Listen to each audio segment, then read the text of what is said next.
Assalamualaikum warahmatullahi wabarakatuh. Alhamdulillah, puji dan syukur kepada Allah yang telah memberikan kita kesehatan dan umur panjang hingga hari ini. Selawat beserta salam tidak lupa kita curahkan kepada Nabi Muhammad SAW beserta para sahabat. Penghormatan saya kepada Ibu Jamila Enggi Nasution SPD MPD.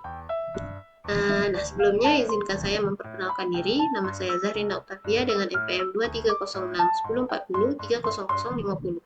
Saya berasal dari unit 3.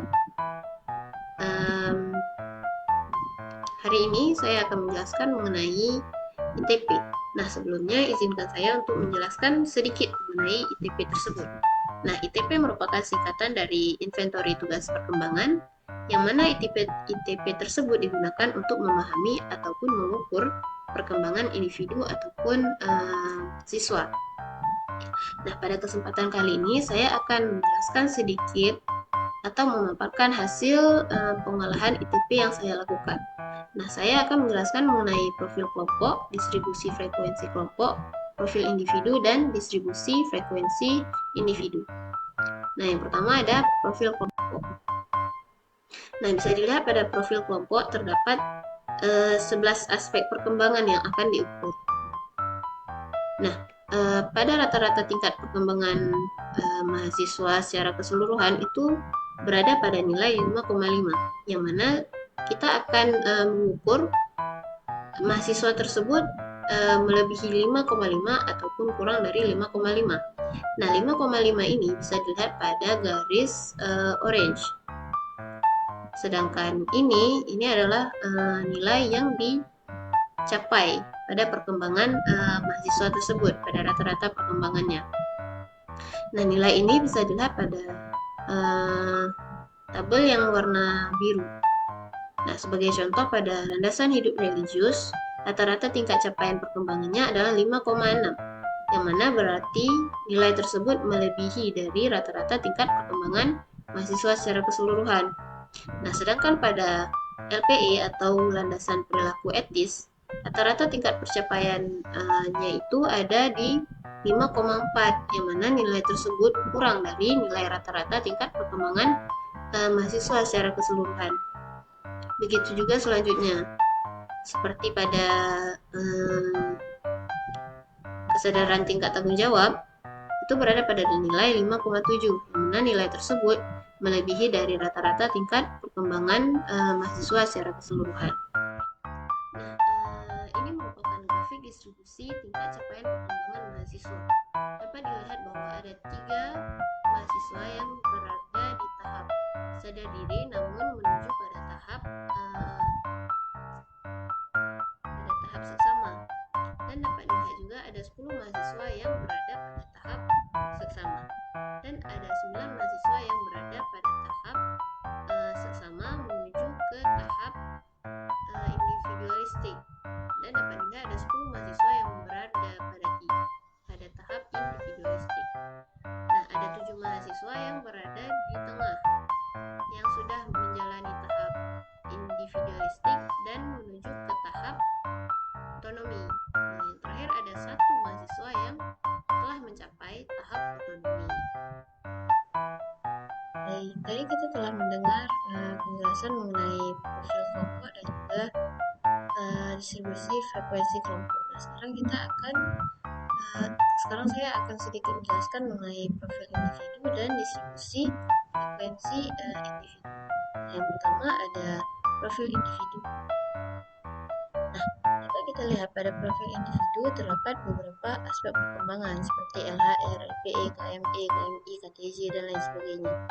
Nah, ada tingkat capaian perkembangan mahasiswa tersebut dan rata-rata tingkat capaian perkembangan yang harus dicapai oleh mahasiswa tersebut. Nah, mari kita lihat contohnya pada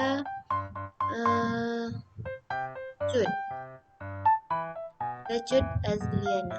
Nah, Jude Azliana pada aspek perkembangan LHR, dia berada pada tingkat capaian perkembangan 5,7, di mana rata-rata capaian perkembangannya 5,3.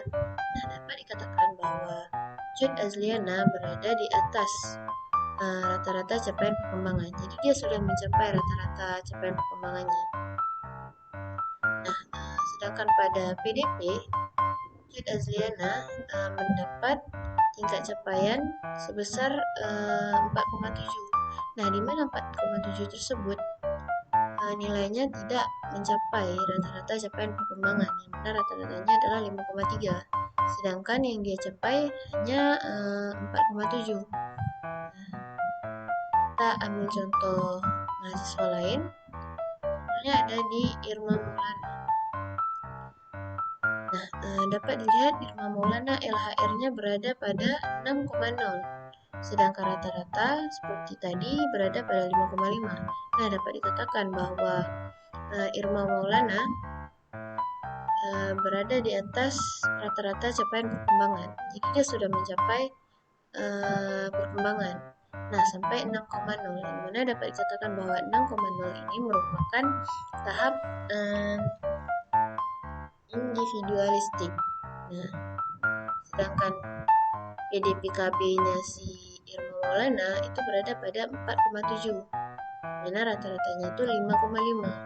Maka dapat dikatakan bahwa PDPKB-nya Irma Maulana belum mencapai rata-rata capaian perkembangan yang seharusnya dicapai oleh Irma Maulana.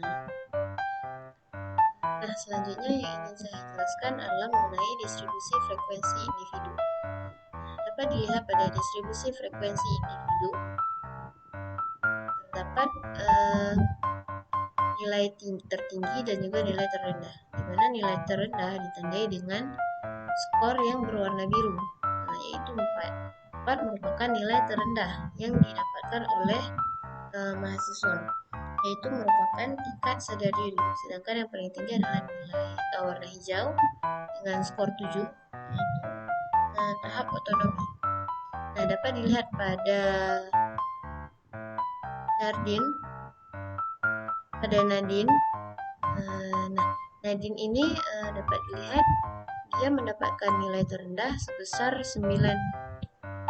Ada 9 pernyataan tingkat capaian perkembangan Nadine yang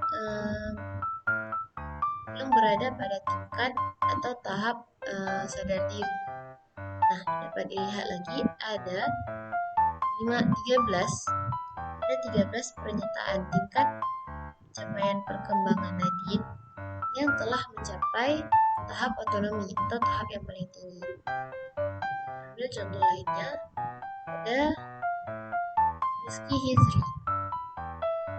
Nah, dapat dilihat Rizky Hizri terdapat 17 pernyataan tingkat capaian perkembangan Rizky Hizri yang masih berada pada tingkat keempat, yang masih berada pada skor keempat, tahap sadar diri. Nah, sedangkan nilai tertingginya Rizky Hizri itu ada 13 skor, ada 13 tingkat, ada 13 pernyataan tingkat pencapaian perkembangan Rizky Hizri yang mendapat skor 7. Jadi ini dapat dikatakan jumlah pernyataan yang didapat, jumlah pernyataan yang dijawab. Ada 17 pernyataan yang dijawab dengan skor 4 oleh Rizky Hizri.